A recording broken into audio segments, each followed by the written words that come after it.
Okay, this is head coach Ross of the Atacx gym. How you guys doing? The technique we're going to be doing today is the yellow belt Kenpo karate technique called delayed sword.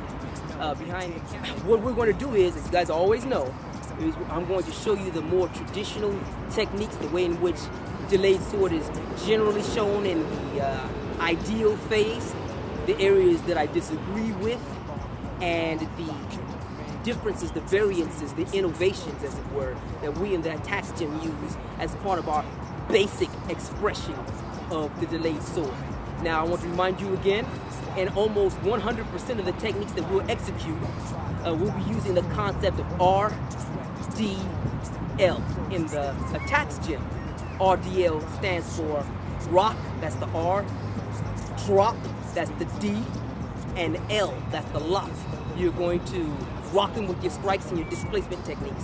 You're going to drop them with your throws, sweeps, takedowns, and your displacement techniques. And then you're going to lock him with whatever submission techniques you have. In this case, in the yellow belt, there'll be wrist locks, there'll be basic sweeps and throws, there'll be the wrestling techniques, and there'll be the use of the Kenpo karate stances, the horse stances and the transitions, and the bent kneel stance, in combination with your strikes and blocks and whatnot, that will very, very effectively take your opponent down. Okay? All right, let's get to it. I'll show you how to do this with the tank top right after we're done. Okay? So, you're gonna grab me on my gate. At which point in time, I will execute my fantastic, very unrealistic Kenpo techniques which you guys are not ready for. All right, he's gonna grab. I'm gonna shift back smartly into my cat stance, unbalancing him. Okay? My hands are going to come up. I'm going to take my right hand and execute, okay, the inner right hand blocks against the radial nerve here, okay? And then, okay, this part is different depending on what schools you're at. You can hear some people will throw a front kick to the groin with the lead leg. Others will throw it from their rear leg. I'm going to go with the rear leg because that's the most common expression, okay? They'll block here, drop, front kick from the rear leg, front kick to the groin, extend out, and as the foot touches down, using the principle of marriage of gravity, you're going to fire a shuto, a hand sword, to his throat. He's going to be astounded by your Kenpo technique, and then you're going to just, pass out like, I want to cross out. You're not ready for the technique that is the Kenpo of myself. Okay. Needless to say, I have 100 million issues with that. The first is, unless you're fighting a mannequin, when this man grabs you, there will be displacement energy and hostility in it. Okay? So he'll grab you and launch you all kind of places. He'll grab you and move you backwards like this. Like that. You're gonna have to work on getting your balance immediately. You will not be shifting into your cat stance. Okay? You will be trying to reestablish your base. He'll grab you and snatch you forward, thusly. He grabs like that, okay? You won't love that. There's no space for your cat stance. Or, which happens a lot in the neighborhood, they'll grab you, shoot you backwards, and then pull you forward. While you're trying to establish your cat stance, you'll be pulling right into something you don't like. The next realistic component is when they grab you and move you somewhere, it's not because they have your well-being in mind. Usually something hostile is coming from this side, punch, 99% of the time. So if he grabs you and moves you backwards, there's going to be a punch coming, like this. You have to defend. If he grabs you and moves you forward, punch. Okay? If he grabs you, shoots you backwards and forward, punch. You guys are getting the idea now. Okay? You will not have time to transition to that gorgeous cat stance, either position. You will not have time for that. Not in the real world. Okay, now we're already departing from the traditional way of doing things in the delayed sword and the IP technique. When he throws a punch, now you get the blocking. Now we're going to show you how to actually do the rest of the techniques as they demonstrated. First is, let me step and face the camera. First is, as you make the block here and you block, you're going to use the Kenpo body whip to pin his hand. Kenpo is infamous for his hand checks and his pins. Very few people show you how to do it properly though. What you're going to do here is, you're going to use your, once you reestablish your base and you're not off balance, you're going to use your body weight in combination with your breath to execute the pin to your hands. When you block, whatever technique he uses, punches, knees, tackles, whatever, once you stop that, you're going to immediately keep that hand of his. Like that.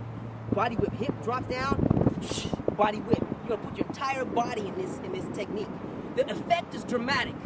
It looks like it's nothing, but the effect is dramatic. You notice when I did this, I didn't do what a lot of people do. They try to grab in the air. Instead, I palmed hard and pinned with the base of my pinky. This allows me to immediately grab without a problem, no matter how big his hand is. You see Jabari's bigger than me, so his hand's bigger than mine too. So when he grabs and he throws a punch, and I block, see what happens? Come here, there you go. See that? Now that's realistic. Block here, foot drops, bam. See how his body changes? That's what you want. That's what you want, okay? This whip here, bam, brings him down. This gives you the outside lane to enter with the technique or the inside. For the purposes of where the camera is, this first lesson is going to go inside and then I'm going to show you how to go outside. Same technique. You're going to block here. Now you're going to go execute the hammer block. You remember the classic technique is here, you're going to cat stance, then inside block with the right hand. We're going to block with either hand, okay? You have to learn how to execute the technique from the inside and the outside, from the right and the left side. You block here. You're going to want to do the block here from this pin, taking your right fist, you're going to drop it in with the hammer fist. I don't know if you can see this. Let me move your hand for a second. As you blocked here, I'm going to hit this arm, and this hand is fastening his hand here. See how his body is shifting? He's going through the height, width, and depth zone manipulation. So I get here and immediately execute this block while I step back with my left foot. Here, and down here go. Notice that this position immediately allows you to finish him. If you have done this pin right, you roll his wrist immediately to submission on this hammer and block. Here, sets his whole entire wrist and arm up right to the submission like this. And he'll tap because something's gonna break. There you go. Now, you know we're in Atacx gym, we don't stop there. We don't automatically assume that you'll be able to execute this technique. Once we block here, we'll drop our knee upon our downed opponent. His reactions will be almost 100% of the time the same way. I'm sorry, I'm doing this course here. All right, watch. Do this with your own training partner, but do it gently. All right, put some knee pads on, make sure he has a chest pad or something like that. And when you drop your weight on him, he'll go like that. The hand will come to where the knee is. The moment the hand comes where the knee is, that's where the delayed sword is. This dropping knee takes the place of the front kick to the knife hand. So when you drop the knee here, bam, his hand comes down, that's when you, wham, immediately hit him with a knife hand. Notice how his head comes up? You drop his body coils and curls behind the force of this while you're still applying the wrist lock. So you can actually force him to come up. See that? How his head comes up? He doesn't like that. This is not voluntary, folks, okay? All right, I'm putting most of my weight on my left leg. If I were to put even a little bit more weight on my right, see how his head comes up more? You drive me to the knife hand to his face. Then you just simply shift again. Because remember, in the Atacx gym, we get attacked both sides. We continue the technique on both sides. We'll strike here, lock, and drop immediately the knee on his face and fire the knife hand in the throat, or my favorite area, I'll go from here, wham, right into the groin. They hate that, okay? And once you hit here, you just simply bring your right knee down to the bit kneel stance again, and you'll wind up using his elbow as a submission hold. Block on a wrist lock here, or as Kenpo OG, my brother, who's also a fifth dan in Kenpo, does, he recommends you step back here with this pivot and pull the arm out and drop it immediately to a bit kneel stance. So you want to be going here or here and executing the bit kneel stance. Now, I'm executing this along this way for the purposes of safety of Jabari. But the knee is in line with this tricep here. This is not exactly the way in which we actually execute. We actually execute this way. This way, you're able to maintain your mobility. You can force him to do what you want, and once you drop your knee here, you pull up with one or both hands, and he'll tap. I can feel the pressure right here, because it's going to break.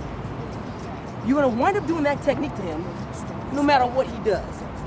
He's going to grab, he's going to strike, and you're going to wind up using the block, the knife hands, the takedowns, and the bit kneel stance, okay? Looking on here is my friend Jabari. Thank you very much for your time. You guys already know what to do. Leave your comments, compliments, likes, and dislikes at the end of the video. Thank you.